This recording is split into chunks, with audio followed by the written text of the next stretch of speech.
नमस्कार दोस्तों, आपका स्वागत है आज की ताजा खबरों में, जहां हम आपको 4 मार्च 2025 की देश और दुनिया की सबसे बड़ी खबरें आसान भाषा में बताते हैं। अगर आपको अपडेट रहना पसंद है तो वीडियो को लाइक करें, हमारे चैनल को सब्सक्राइब करें और बेल आइकन दबाना ना भूलें ताकि आपको हर नई खबर सबसे पहले मिले। आज का मजेदार जीके सवाल, भारत का सबसे बड़ा ग्लेशियर कौन सा है? Siachen glacier, Gangotri glacier, Zemu glacier या मिलम ग्लेशियर? सही जवाब कमेंट करें और जो सही जवाब देगा उसे मिलेगा स्पेशल इनाम। अमेरिका द्वारा वैश्विक टैरिफ की घोषणा। पूर्व अमेरिकी राष्ट्रपति डोनाल्ड ट्रंप ने लिबरेशन डे के अवसर पर सभी विदेशी आयातों पर 10% का टैरिफ लगाने का ऐलान किया है। इस नई नीति में चीन पर 54%, वियतनाम पर 46%, यूरोपीय संघ पर 20% और भारत पर 26% का टैरिफ शामिल किया गया है। इसके साथ ही कनाडा और मैक्सिको को इस टैरिफ से छूट दी गई है। इस कदम का मकसद व्यापारिक संतुलन को सुधारना और विदेशी बाजार में प्रतिस्पर्धा को नया आयाम देना है। आइए देखते हैं अगली खबर की तरफ। वैश्विक बाजारों में गिरावट। अमेरिका द्वारा लगाए गए नए टैरिफ ने वैश्विक वित्तीय बाजारों में हलचल मचा दी है। इस बदलाव के चलते निवेशकों ने अपनी पूंजी को सुरक्षित संपत्तियों में निवेश करना शुरू कर दिया है, खासकर सोने जैसे प्रामाणिक विकल्प में। विभिन्न देशों के बाजारों में तेजी से गिरावट दर्ज की गई है, जिससे व्यापारिक माहौल में अनिश्चितता का साया छा गया है। आर्थिक विशेषज्ञों का मानना है कि यह बदलाव अंतर्राष्ट्रीय व्यापार और निवेश प्रवाह पर दीर्घकालिक प्रभाव डाल सकता है। आइए देखते हैं अगली खबर की तरफ। चीन, यूरोपीय संघ, कनाडा, जापान, ऑस्ट्रेलिया समेत कई देशों के प्रमुख नेताओं ने अमेरिकी टैरिफ नीति की कड़ी आलोचना की है। इन नेताओं ने इस नीति को आर्थिक असंतुलन और व्यापारिक बाधाओं का कारण बताया है, जिससे वैश्विक बाजार में तनाव बढ़ने की आशंका जताई गई है। वे संभावित प्रतिशोधी कदम उठाने की चेतावनी भी दे रहे हैं, जिससे अंतर्राष्ट्रीय व्यापारिक संबंधों पर नकारात्मक प्रभाव पड़ सकता है। इस पर वैश्विक राजनीति में नई चर्चाएं शुरू हो गई हैं। आइए देखते हैं अगली खबर की तरफ। अमेरिका ने भारतीय फार्मास्यूटिकल उद्योग को नए टैरिफ से छूट देने का फैसला किया है। इस निर्णय के चलते भारतीय दवा निर्माताओं के शेयरों में लगभग 5% की वृद्धि देखने को मिली है। विशेषज्ञों का मानना है कि इस कदम से भारतीय दवा उद्योग की वैश्विक प्रतिस्पर्धा में मजबूती आएगी। उद्योग जगत में इस फैसले ने सकारात्मक माहौल तैयार कर दिया है और यह कदम भविष्य में व्यापारिक सहयोग को भी प्रोत्साहित करेगा। आइए देखते हैं अगली खबर की तरफ। अप्रैल 2025 में भारत में बैंकों की कुल 16 दिन की छुट्टियों की घोषणा कर दी गई है।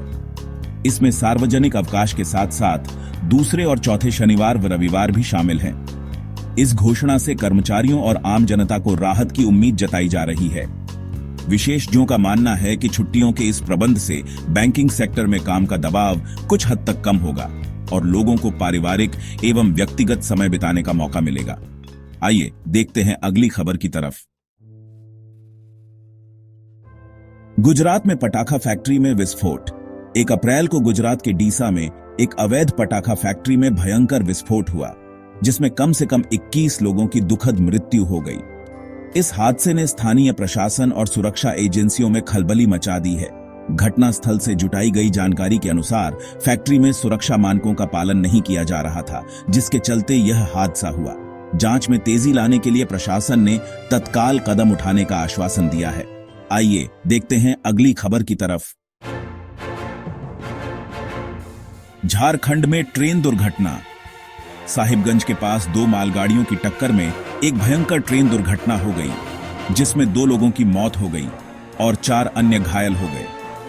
इस हादसे की सूचना मिलते ही संबंधित विभागों ने तुरंत राहत कार्य शुरू कर दिए हैं। पुलिस और रेलवे अधिकारियों द्वारा दुर्घटना के कारणों की जांच की जा रही है।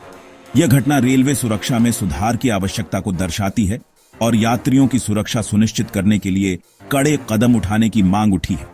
आइए देखते हैं अगली खबर की तरफ। ऑस्ट्रेलिया में रिकॉर्ड तोड़ गर्मी।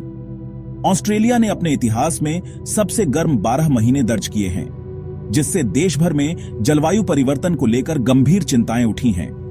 इस रिकॉर्ड ने न केवल स्थानीय निवासियों को प्रभावित किया है, बल्कि कृषि और अन्य उद्योगों पर भी नकारात्मक प्रभाव डाला है। विशेषज्ञों का मानना है कि बढ़ते तापमान से स्वास्थ्य और पर्यावरण पर दीर्घकालिक संकट आ सकता है।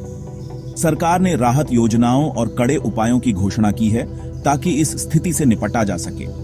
आइए देखते हैं अगली खबर की तरफ। म्यांमार पर अमेरिकी टैरिफ। हाल ही में विनाशकारी भूकंप से प्रभावित म्यांमार पर अमेरिका ने 44% का टैरिफ लगाया है। इस फैसले से कमजोर अर्थव्यवस्था वाले देश पर और दबाव पड़ने की आशंका जताई जा रही है।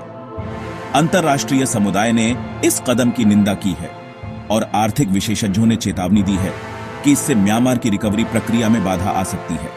यह निर्णय वैश्विक व्यापार में असमानताओं को और गहरा कर सकता है। आइए देखते हैं अगली खबर की तरफ। अफगान महिलाओं की स्वास्थ्य सेवाओं पर प्रतिबंध। तालिबान द्वारा लगाए गए प्रतिबंधों के चलते अफगान महिलाओं की स्वास्थ्य सेवाओं तक पहुंच में भारी अड़चन आ गई है। इस कदम से महिलाओं को जरूरी चिकित्सा सेवाओं से वंचित रहना पड़ रहा है, जिससे अंतर्राष्ट्रीय समुदाय में चिंता की लहर दौड़ गई है। मानवाधिकार संगठन इस नीति की कड़ी आलोचना कर रहे हैं और तत्काल राहत एवं सहायता प्रदान करने की मांग कर रहे हैं। यह विवादास्पद निर्णय अफगान समाज में स्वास्थ्य और महिला सशक्तिकरण के मुद्दों को और गंभीरता से उजागर कर रहा है। आइए देखते हैं अगली खबर की तरफ। कैसी लगी आपको ये सारी खबरें? मुझे कमेंट्स में जरूर बताइए। अगर वीडियो अच्छा लगा हो तो इसे लाइक कीजिए और अगर आपने चैनल को सब्सक्राइब नहीं किया है तो अभी सब्सक्राइब कीजिए। साथ ही घंटी के निशान को दबाना मत भूलिएगा ताकि आपको हमारी हर नई वीडियो का नोटिफिकेशन सबसे पहले मिले। मैं फिर मिलूंगा ऐसी ही अच्छी और खास खबरों के साथ। तब तक के लिए जय श्री राम, जय हिंद, वंदे मातरम।